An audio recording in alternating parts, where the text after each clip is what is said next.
ప్రభు నామములో అందరికి శుభములు పలుకుతూ మరి ఈ క్రిస్మస్ ఆనంద మాసంలో మరి క్రిస్మస్ తలంపులతో మనం ఉంటున్నాం కదా. మరి క్రిస్మస్ వేడుకలు ఆచారాల గురించి క్లుప్తంగా వివరించే ముందు మరి బంగారు పరుగులో కొన్ని తలంపులు చెప్తూ జ్ఞానుల గురించి కూడా కొద్దిగా మరి చెప్పాలని కోరుకుంటున్నాను.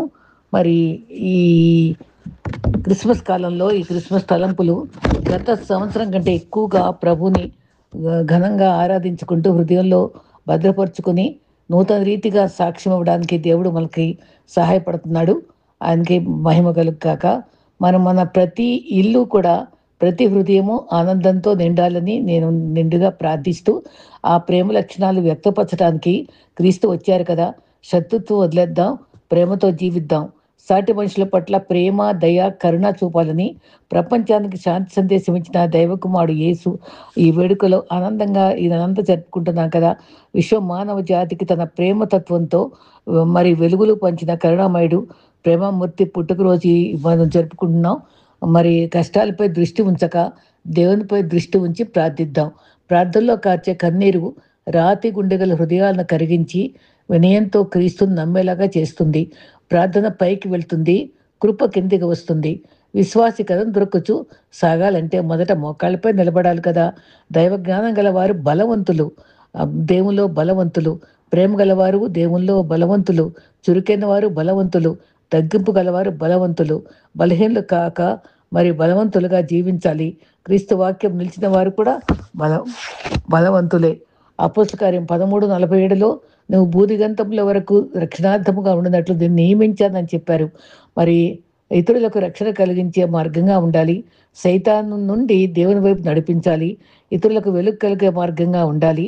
పాపము నుండి పరిశుద్ధతకు నడిపించాలి. ఇతరులకు సమాధానం కలిగే రీతిగా ఉండాలి. మరి శత్రుత్వం నుండి మరి మళ్లించబడాలి. మరి స్నేహం వైపు మళ్లించబడాలి. మరి మనందరికీ కూడా విలువైనటువంటి క్రిస్మస్ శుభాకాంక్షలు. ఈ నెలంతా ఈ క్రిస్మస్ దినాల వరకు ప్రభు మనతో ఉండి మనల్ని ఆశ్చర్యరీతిగా నడిపిస్తూ కాపాడుతూ మరి దేవుడు మనల్ని మరి ఇంతవరకు నడిపించిన దేవుడు మనల్ని కూడా మరి ఆశ్చర్యరీతిగా నడిపిస్తూ మరి ఆత్మీయమైనటువంటి లోతుల్లోనికి తీసుకొస్తున్నారు. కాబట్టి మరి నిజంగా మరియా, యోసేపు, గొల్లలు, జ్ఞానులు, దూతలు మనం చెప్పే సందేశాలు, మరి నక్షత్రంలో 5 కోణాల్లో ఉండేటువంటి ప్రత్యేకతని మనం గమనిస్తూ ప్రభు వైపు చూద్దాం. మరి ఈ ఆచారాలు చేసేటువంటి సమయాల్లో మనం ఏ ఆచారాలు చేస్తున్నామో ఒకసారి మనం జ్ఞాపకం చేసుకుంటూ ఉంటే ఎంతో ఆశ్చర్యము, ఎంతో ఆనందం కూడా కలిగిస్తాయి. నేను ఒకసారి పుస్తకంలో సేకరించిన అనుభవాలే మీతో పంచుకుంటాను. మరి క్రిస్మస్ నాడే దైవపుత్రుడు భూమిపై అవనిపై అవతరించాడు. ఆనాడే పామర్లైన గొర్రెల కాపర్లకు దేవదూతగా శుభవార్త అందించింది. ఆనాడే కదా తూర్పు దేశపు ముగ్గురు జ్ఞానులు కూడా దివ్య శిశువుని వెతుక్కుంటూ వచ్చి కానుకలు సమర్పించి తరించారు. మరి ఆ భవ్య దివసాన్ని తలంచుకునే కదా నేటికి మనం ఆనందిస్తున్నాం. మరి క్రీస్తు మానవులందరికంటే మిన్నవాడు. క్రిస్మస్ పర్వదినం ఆనందోత్సవాల పంట. మరి దేవుడు ఇమ్మానుయేలుగా నిలిచిన గొప్ప దినం. మరి ఒక దూత పవిత్ర అభయవాక్కును భయపడకు అని లూకా 1:30లో దూత యోసేపుతో ముచ్చటించిన మాట భయపడకు. జకరియా వృద్ధుడైన బాప్తిసమిచ్చి యోహాన్ తండ్రిగా ఉన్నప్పుడు భయపడకు. చీకటి కమ్మిన రాత్రి గొర్రెల మందల కాపులతో దేదమైన గొర్రెల కాపుర్లకు భయపడకు. ఇటీవల మరి మరణంలో ప్రపంచము మరి ఎంతో భయంగా ఉన్నప్పుడు మరి మీకు భయపడకని ప్రభు సదాకాలం మీతో ఉంటానని కూడా చెప్పారు. మరి దేవుని ఆధీనంలో ఉంటే భయం ఎందుకు? అంధకారము చుట్టుముట్టినా ఆదుకుని యేసు ఉంటే భయం ఎందుకు?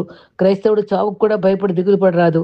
ఏడాది పాటు రోజు 366 రోజులు కూడా రోజుకొక భయపడకని మనం క్లెయిమ్ చేసుకుంటే మనం చాలా చక్కగా మరి ధైర్యం తెచ్చుకోగలం కదా. మరి క్రీస్తు మరణమే మనల్ని రక్షించడానికే పుట్టారు. మరి మీటే వాళ్ళు ఉంటే రాయి కూడా సరిగ్గా పలుకుతుందట. అందమైన వాతావరణం ఉంటే నల్లటి బొగ్గు కూడా రత్నంగా మారి కాంతి విరచిమ్ముతుంది. మరి నీటి నుండి నుప్పు పుట్టలేదా? అలాగే దేవుడు దాచుకుంటే జరిగేది మరి ఏమన్నా ఉంటుందా? క్రీస్తు ఎప్పుడు పుట్టాడు అని గమనించుకుంటే క్రీస్తుకు సంబంధించిన విషయాన్ని కేవలం చరిత్రకారులు కాక ఆయన జన్మ పరమార్థాన్ని చాటి చెప్పే భక్తులు కూడా రాశారు. లూకా 2:1-71 వరకు జనాభా లెక్కల సేకరణకు కురేనియా, సిరియా మండల అధిపతిగా ఉన్న కాలంలో అది జరిగి ఉంటే క్రీస్తు శకం 6 లేక 7 శతాబ్దాలు జరిగి ఉంటుంది. అది క్రీస్తు జననము క్రీస్తు పూర్వము 5 సంవత్సరములో అని చెప్తారు. జన్మస్థలము క్రీస్తు బెత్లెహేంలో పశువుల పాకలో పుట్టాడని బైబిల్ చెప్తుంది. బైబిల్‌లో బెత్లెహేంలో గుహలు ఉన్నాయి. ఆ గుహల్లో పశువులను ఉంచేవారు. ఏ గుహలో పుట్టారు? క్రీస్తు శకము 160లో జస్టిస్ అనే భక్తుడు మరి పాలస్తీనా దేశంలో బెత్లెహేంలో గుహ గురించి రాశారు. రోమ్ చక్రవర్తిలో ఒకటిన కాన్స్టంటైన్ క్రైస్తవులను హింసించడం మానివేసి క్రైస్తవ మతాన్ని కూడా స్వీకరించారు. తొలిచూరు కుమారుడు లూకా 2:22 ప్రతి తొలిచూలు మగ బిడ్డ దేవునికి ప్రతిష్ఠించాలి, అర్పించాలి. క్రీస్తుపూర్వం 5వ సంవత్సరానికి చెందిన మరి యూదా స్త్రీ సమాధిపై పలకంపై ఆమె తొలిచూరు కుమారుని ప్రసవిస్తూ చనిపోయిందని రాసి ఉంది. అది యూదా సాంప్రదాయము. తూర్పు దేశం జ్ఞానులు తూర్పు దిక్కు నుంచి బాలయేసు దర్శించడానికి వీరిని మాగి అని పిలుస్తారు. అది హెబ్రీ భాషలో ఉంది కాదు, ఇండో జర్మన్ భాషలో ఉంది. మాగి అంటే మహానర్థము, మహాజ్ఞానులు, సమస్త శాస్త్రాల్లో ఆరితేరిన వారు. కీర్తనలు 72:10లో, యెషయా 60 అధ్యాయంలో రాజులు కాంతివంతమైన నీ అభ్యుదయం చూడవచ్చురు. షెబా దేశపు రాణి బంగారము సాంబ్రాణి ఇవన్నీ కూడా తీసుకురావడం గమనిస్తూ ఉంటాం. తర్వాత మరి మనము సత్యాన్ని ప్రేమతో బుద్ధితో మనం సొంత బుద్ధితో గ్రహించలేము. ఆయన పరమార్థమంతా దేవుడి యొక్క పరిశుద్ధాత్మ నడుపుతోనే మనం 66 పుస్తకాలను గ్రహించగలం. మనం ధ్యానిస్తూ మరి దేవుని సన్నిహితంగా జీవించడమే నా క్రైస్తవుని కర్తవ్యము. హృదయంలో ప్రతి అంశాన్ని చదవాలి, ధ్యానించాలి. అప్పుడే మరి బైబిల్లోని విశేషాలు ముక్తికి సోపానాలు అవుతాయి. క్రిస్మస్ చెట్టు మరి పూర్వము క్రిస్మస్ సందర్భంగా జర్మనీలో మరి చర్చి ప్రాంగణంలో ఆదాము అవ్వల కథలతో పాటు ప్రారంభించిన క్రీస్తు జన్మం వరకు మానవ రక్షణ చరిత్రకు నాటకంగా ప్రదర్శించేవారు. ఆ కథలో ఫర్ చెట్టుకు పండ్లు వేలాడదీసేవారు. వేలాడతీస్తూ అది చెట్టుకి పెట్టేవాళ్ళు అనమాట. క్రీస్తు జన్మ చిహ్నంగా ఒక ఎత్తైన కొయ్య స్తంభం పైన ఒక జ్యోతి వెలిగించేవారు. క్రమంగా ఫర్ చెట్టును, యాపిల్ చెట్టును అలంకరించడం మానేసి జ్యోతిని చెట్టు మీద ఉంచారు. మరి అదే మరి చిహ్నం క్రిస్మస్ చెట్టు. ఇప్పుడు మనం ఎన్నో రకాల చెట్లు పెట్టుకుంటున్నాం. మరి క్రిస్మస్ కేకులు మన పూర్వీకులు మసాలా భోజనం లేని పలస్తీనా దేశాన్ని చేరుకున్న సంఘటన, యూదులు క్రీస్తు రొట్టెల్ని పంచిపెట్టిన సంఘటన, క్రీస్తు పరలోక రాజ్యం చేరుకోవడానికి భోజనంగా ఉన్న అది సత్యం కదా. కేక్ మనమంతా ఒక్కటే అనే సంఘీభావాన్ని ప్రత్యేకంగా చూపుతుంది. అందరూ కలిసి దాన్ని పంచుకోవడం, అనంతకు దోహదం చేసే పేదలకు కూడా గుర్తిస్తుంది. ఉదారంగా ఇచ్చే అన్నాన్ని లేని వాళ్లకు అనుభవించడం కూడా ఇందులో ఉంటుంది. క్రిస్మస్ తోరణాలు క్రైస్తవులు అయితే మీరే తోరణాలు, మీరే దేవునికి తోరణాలు. మీ ఇళ్లను అన్య దేవతల గృహాలుగా మార్చకూడదు. మరి క్రైస్తవులకు అలా హెచ్చరించాలి. మీరు ఉప్పై ఉన్నారు, వెలుగై ఉన్నారు. క్రిస్మస్ గీతాలు నోయల్స్ అర్థము అదే అది పల్లవిగా మారి మంచి అర్థాన్ని ఇస్తుంది. క్రీస్తు జన్మమైన లోకానికి జీవం పోసే ఏకైక మరి శుభవార్త. క్రిస్మస్ స్టార్ క్రీస్తు పూర్వము ఇటు క్రీస్తు శకములో మానవజాతి చరిత్ర సమస్తము ఆయన జీవన నాటకంలో ప్రభావితమైంది. విశ్వదీపం వెలిగింది. ధర్మము సగౌరవంగా తల ఎత్తి నిలబడింది. సుఖశాంతి వాయువులు ప్రపంచమంతగా 4 చెరుగులా ప్రసరించాయి. యేసుక్రీస్తు మానవ జాతికి అతులిత మార్గదర్శి, రారాజు, రక్షకుడు, ఆరిన జ్యోతి, అమృత కలశం. తూర్పు జ్ఞానాలు వెంబడించిన వింత నక్షత్రాన్ని గుర్తుగా రంగురంగుల కాగితాలతో చేసిన బొమ్మల నక్షత్రాలు ఉంచుతారు. క్రిస్మస్ తాత శాంతా క్లాస్ సెయింట్ నికోలాస్ క్రీస్తు శకము 4వ శతాబ్దం చెందినవాడు. గొప్ప సంపన్న కుటుంబంలో జన్మించాడు. బాల్యంలో తల్లిదండ్రులు కోల్పోయాడు. తన జీవితాన్ని మరి ప్రజాసేవకై వాడాడు. తన ఒక పేద వ్యక్తికి 3 ఆడపిల్లలైతే పెండ్లిడి చేయలేక వ్యభిచార వృత్తికై మళ్లించాలని ప్రయత్నంలో ఉన్నప్పుడు చీకట్లో మరి కాలి జోడు అంటే సాక్స్, దానిలో బంగారు నాణాలు మరి ఉత్తరంతో ఆ పెద్దమ్మాయి పెళ్లి చేయి అని 2వసారి అలాగే చేశాడు. 3వసారి కూడా దొరికిపోయాడు. ఎవరో కాదు, నికోలాసే మారువేషంలో పిల్లకు బహుమతులు పంచడంలో వాత్సల్యము, నిరాశ్రయులైన చిన్నపిల్లకు కానుకలు తృప్తిపరిచేవాడు. ఈ రకంగా డిసెంబర్ 6వ తేదీ గుర్తుంచుకుంటారు. క్రిస్మస్ గ్రీటింగ్స్ అమెరికాలో మొట్టమొదట 1875లో ఈస్ అనే ఫ్రాంక్ అనే జర్మన్ దేశస్థుడు క్రిస్మస్ గ్రీటింగ్ను ప్రవేశపెట్టాడు. 42లో విలియం మా నా చిత్రకారుడు కూడా క్రిస్మస్ బొమ్మలు గీసి పంపించేవాడు. ఈ రకంగా క్రిస్మస్ గ్రీటింగ్స్ పంపించటం మరి 1946లో క్రిస్మస్ బిందు పటం కింద merry Christmas, happy new year పదాలని పొందుపరిచారు. 1860లో క్రిస్మస్ గ్రీటింగ్స్ అమ్మకానికి వచ్చింది. ఇలా ఎందరినో ఆనందభరితుల్ని చేయడం గమనిస్తాం. ఈ రకంగా క్రిస్మస్ గ్రీటింగ్స్ కూడా మనం మరి ఈ రకంగా మునికిలోకి రావడం మనం గమనిస్తాము. మరి ఈ రకంగా క్రిస్మస్ సమయంలో మనం ఈ అద్భుతమైనటువంటి ఆచారాలన్నీ పాటిస్తూ మరి ఈ ఈ అనుభవాలన్నీ పంచుకుంటూ ఉంటున్నాం. ఈ ఇలా పంచుకున్నప్పుడు గ్రీటింగ్స్ తాత ఇవన్నీ కూడా మరి మనల్ని ఆనందభరితులు చేస్తుంది. ఈ రకంగా క్రిస్మస్ కాలంలో కూడా జ్ఞానాలు నేర్పే పాఠాలు కూడా అనుబంధంగా నేర్చుకుందాం. భూలోకంలో ఇష్టలకు సమాధానం అని, హృదయంలో సమాధానము, విరిగిన బంధాలకు స్వస్థత, స్వపరీక్షలో సవరింపు, చీకటి వెలుగులు క్రీస్తు పుట్టుకతోటే సాధ్యం కదా. కొంతమంది క్రిస్మస్ డబ్బు ఖర్చు, డబ్బు సేకరణ, కొందరికేమో పండుగ, పిండి వంటలు, అలంకరణలు, సంగీతాలు, బహుమతులు, ఉత్సాహాలు, మరి బంధువులు, మన స్నేహితుల కలయిక. మన సొంత రక్షణగా స్వీకరించిన తర్వాత దేవుని ఇష్టపడే వారి క్రిస్మస్ ఒక చక్కటి అనుభవం. అదొక ఆచార వేడి కారాదు. ప్రయోజనాల పండుగ కాక ప్రవక్తలు ఆరాధించే పండుగ కూడా కాదు. డబ్బు గలగల శబ్దాలు ఆనందం కాదు. గొర్రెపిల్లకు వర్తమానం తెచ్చిపెట్టే ఆనందం మించింది. కొందరు క్రిస్మస్ ఆనందము వారు పుచ్చుకున్న సంతోషం కన్నా ఇతరులకు ఇచ్చుటలో పరమానందభరితులు అవటం చాలా ముఖ్యం. బట్టలు, సీడీలు దాచుకునే డబ్బులతో బజార్లో వస్తువులు కొంటకు క్రిస్మస్ కొనుగోలు అంతా ఒక సరదా అయితే, ఎక్కువ సమయం వ్యయం చేయడం సరదా కాలం క్రిస్మస్ కాలం అవుతుంది.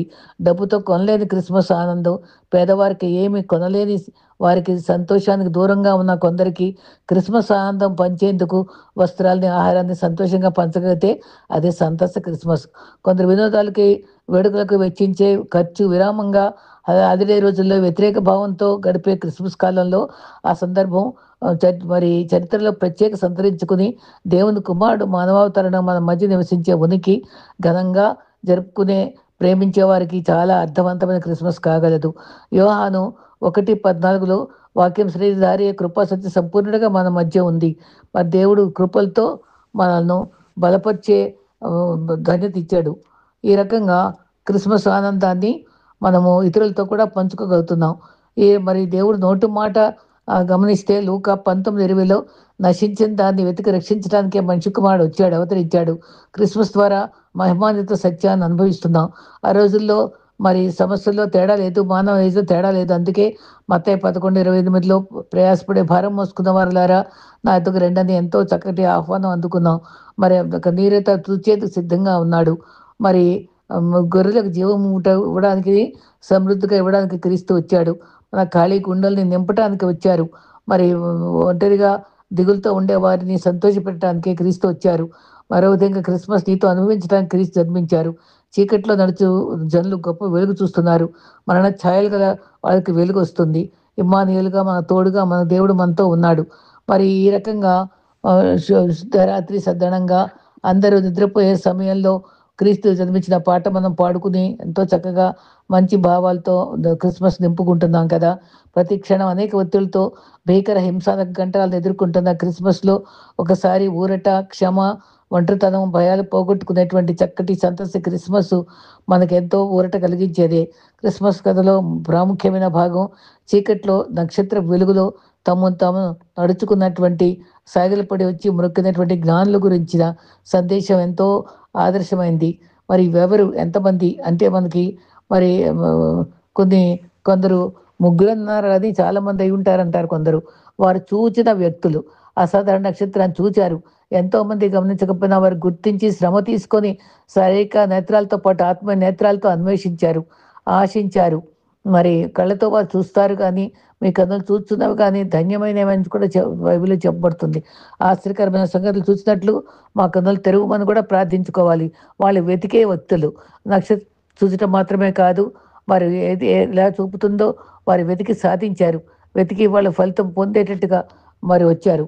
ముందు వారు చూసిన వ్యక్తులు, వెతికే వ్యక్తులు, వారు నమ్మిన వ్యక్తులు.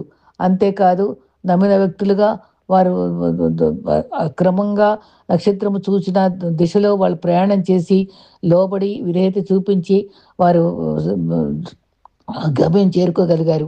వారు సంతోషించిన వ్యక్తులు ఆనందభరితులయ్యారు. ఎంతో సంతోషంతో వారు ఆరాధించారు. తర్వాత వారు దాతృత్వం కలిగిన వ్యక్తులు జ్ఞానులు ఆరాధించారు. విలువైన హృదయంతోటి, ఆత్మతో హృదయపూర్వకంగా మనం ఆరాధన ఉండాలి. దాతృత్వంతో బుచ్చుకొంట కంటే ఇచ్చుడు ధన్యమని వారు బహుమతులు తీసుకొచ్చారు. వారు విధేయత గల వ్యక్తులు.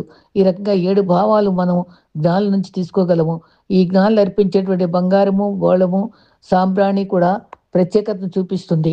ఈ రకంగా క్రిస్మస్‌లో మనము ఈ జ్ఞానులు నేర్పే పాఠాలు నేర్చుకుంటూ, ఆయన ఎటువంటి వాడంటే అద్వితీయ కుమారుడు, దేవుని కుమారుడు, ప్రియ కుమారుడు, స్వంత కుమారుడు, ఏక కుమారుడు, మనిషి కుమారుడు, వెలుగు కుమారుడు. అంతేకాదు క్రీస్తు ఎవరు? బలవంతుడైన దేవుడు, పరిశుద్ధుడైన దేవుడు, సర్వాధికారైన దేవుడు, అద్వితీయ దేవుడు, మహాదేవుడు, నిజ దేవుడు. అయితే క్రీస్తులో ఎందుకొచ్చారు? లోకరక్షకంగా ఉండటానికి, ప్రాయశ్చిత్తంగా ఉండటానికి, నిత్య జీవం కొరకు, ఆశీర్వదించుట కొరకు, నిత్య జీవం వారసులు అవటానికి క్రీస్తు వచ్చారు. అంతేకాదు మనం బాగా గమనించుకుంటే క్రీస్తు వలన మనము పొందుకున్నటువంటి ఆనందకరమైన అనుభవాలను జ్ఞాపకం చేసుకుంటే మనం ఎంతో మరి సంతోషించే వారంగా అవుతాం. ఆయన మన జీవితాలకి సంతోషం తేవడానికి వచ్చారు. సంతోషాన్ని మనం హృదయాల నిండా నింపుకోవడానికి మరి ప్రభు మనకి క్రిస్మస్ ఆనందం ఇవ్వడానికే మనకు ప్రభు వచ్చారు. మరి ప్రభు వచ్చినటువంటి అనుభవాల్ని మనం ఎంతగానో సంతోషిస్తూ వాళ్ళు జ్ఞానులు ఏ విధంగా మరి అవి ఆనందపరులయ్యారు. మరి వీళ్ళు కూడా మరి గొర్రెలు కూడా ఆనందభరితులై ప్రచురించారు. కాబట్టి వాళ్ళకి సంతోషం తెచ్చింది, మహా సంతోషం తెచ్చింది, నిజ సంతోషం తెచ్చింది, మిగుల సంతోషం తెచ్చింది. అది బాధ్యతలు కూడా తెచ్చింది, ప్రకటించే బాధ్యత తెచ్చింది. వ్యూహానికి ప్రకటించే బాధ్యత, ప్రతి ఒక్కరికి కూడా ప్రకటించి ప్రభు ప్రచురం చేసే బాధ్యత తెచ్చింది. అంతేకాదు క్రిస్మస్ ఒక మార్గం తెచ్చింది, రక్షణ మార్గాన్ని తెచ్చింది. మరి ఆయన రోగాలు బాగు చేసేవాడు, పాపలను క్షమించేవాడని తర్వాత తెలుసుకుందాం. తర్వాత యేసు అనే పేరు అంటే రక్షకుడు అని అర్థం. క్రిస్మస్ ప్రతి ఒక్కరికి మరి మరియతో సహా యోహానుకు, మరి ఎలిజబెత్కి, వీళ్ళందరికీ, జకరియాకు, వీళ్ళందరికీ కూడా అభయం తెచ్చి భయం పోగొట్టింది. భయం పోగొట్టి ధైర్యం తెచ్చింది. పలు భయాలు ఉన్నప్పుడు దేవుడు మరి నిన్ను విడువని ఎడబాయనని వాగ్దానం కూడా మనకి ఇచ్చాడు. అంతేకాదు సమాధానం తెచ్చింది. చివరిగా అది ఉమ్మానీయులుగా తోడుగా ఉండేటువంటి అనుభవాన్ని తెచ్చింది. ఇంత మంచి క్రిస్మస్ తెచ్చిన దాన్ని మనం హృదయపూర్తిగా స్తుతిస్తూ ఆరాధిద్దాం. దేవుడు మనంతో ఉండుగాక. ఆమేన్.